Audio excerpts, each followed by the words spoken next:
Merhaba evvelna, emi İra Ferhang Ağaya bu Türkiye, Kurdi, Bibeşiye Hücde devam bikin, kam despê bikin. Zarar xisare, yular hefsare, lakat, xensare, isteksiz dilsare, lezzetsiz tamsare. Mektup nameye, program bernameye, takvim, salnameye, gazete, rojnameye, kimlik, nasnameye. Acı tuje, sivri sertuje, itfaiye agirkuje, katil melkuje, intihar hakuje.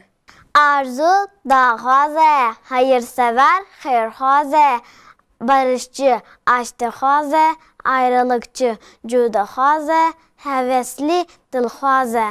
Fakir xizane, ağır grane, oyuncu listikvane, cahil nezane, misafir meyvane.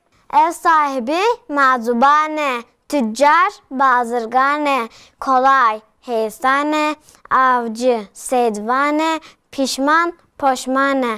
Fakirlik xizaniye, ağırlık graniye, tatlı şehraniye, kaynak çapkaniye, yabancı biyaniye.